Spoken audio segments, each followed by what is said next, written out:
নমস্কার, কেমন আছেন সবাই? মৌ এন্ড শ্যামলের রান্নাঘরে একটি ব্লগে আপনাদের স্বাগত জানাই।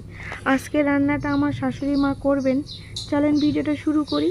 আর ভিডিওটা যদি ভালো লাগে অবশ্যই আমার চ্যানেলটাকে সাবস্ক্রাইব করে দেবেন। আশা করি ভিডিওটা আপনাদের খুব ভালো লাগবে আর লাস্ট অবধি দেখতে থাকুন। আমি মৌ শ্যামলী রান্নাঘরে এসেছি। আজকে আপনাদের কাছে আমি সজনার ডাঁটা, আলু, বেগুন, টমেটো, ডালের বড়ি দিয়ে একটু ঝোল তরকারি করে দেখাবো।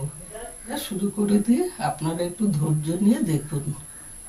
আমি এখানে কেটে নিয়েছি সজনার ডাঁটা, বেগুন, টমেটো, মিষ্টি কুমড়ো, আলু, মটরের ডালের বড়ি ভেজে নিয়ে রান্নাটা করব। আমি এখানে হলুদ নিয়েছি, লবণ নিয়েছি, জিরা, কাঁচা লঙ্কা বাটা নিয়েছি, একটু লঙ্কার গুঁড়ো নিয়েছি আর কালো জিরে নিয়েছি।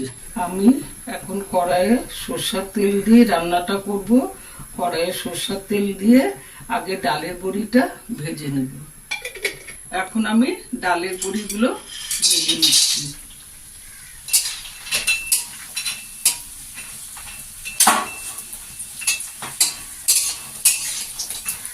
বড়িগুলো ভাজা হয়ে গিয়েছে, এখন আমি তুলে নিলাম।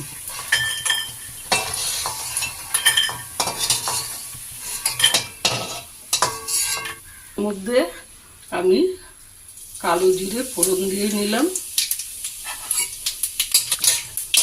আমি প্রথমে আলুগুলো দিয়ে দিলাম, মিষ্টি কুমড়ো টুকরোগুলো কেটে রেখেছি সেইগুলো দিয়ে দিলাম।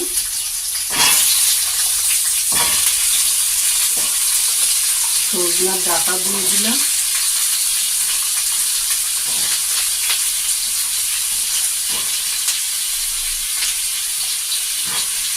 বেগুনটা, টমেটোটা একটু পরে দিব। সামান্য পরিমাণ লবণ দিয়ে দিলাম, হাফ চামচ হলুদের গুঁড়ো, একটু লঙ্কার গুঁড়ো দিয়ে আগে এগুলো ভেজে নেব।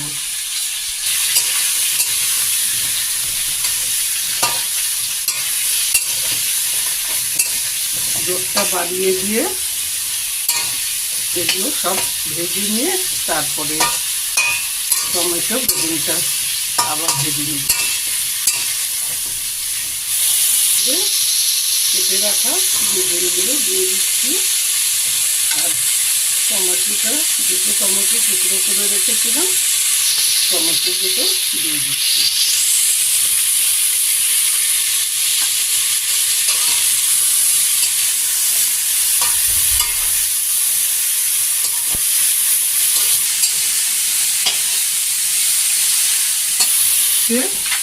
ভাজাটা হয়ে গিয়েছে, এর মধ্যে কাঁচা লঙ্কা, জিরা বেটে রেখেছি সেটা দিয়ে দিলাম।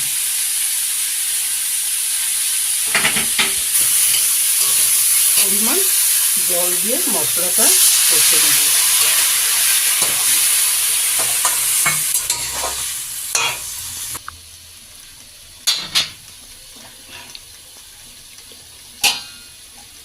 মিনিট দুয়ের জন্য আমি ঢাকনাটা দিয়ে দিলাম।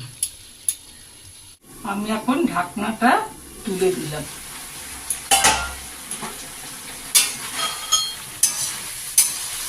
কষানোটা হয়ে গিয়েছে, এখন আমি পরিমাণ মতো জল দিয়ে দিচ্ছি।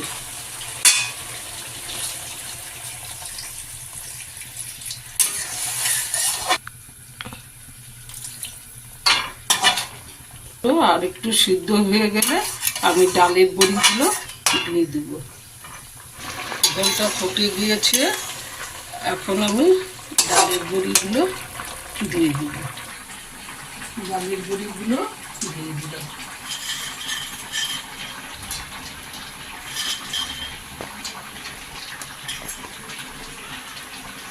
একটু নেড়ে দেবো। এবার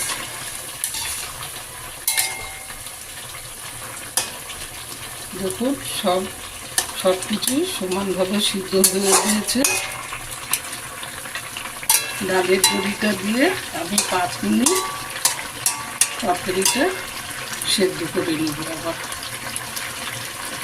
আমি সামান্য পরিমাণ একটু সুগার ফ্রি দিয়ে দিলাম, কেননা নিরামিষ রান্না একটু মিষ্টি না হলে ভালো লাগে না।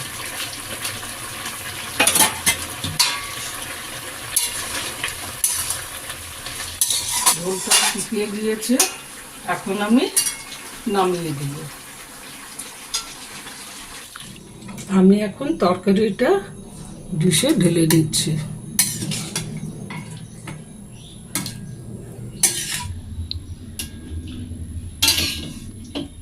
দেখুন কালারটা কি সুন্দর হয়েছে। আপনারা এইভাবে ডাটা আমার রান্নাটা হয়ে গিয়েছে, এখন নামিয়ে নিয়েছি। আপনাদের ভিডিওটা যদি ভালো লাগে একটা লাইক দিয়ে দেবেন।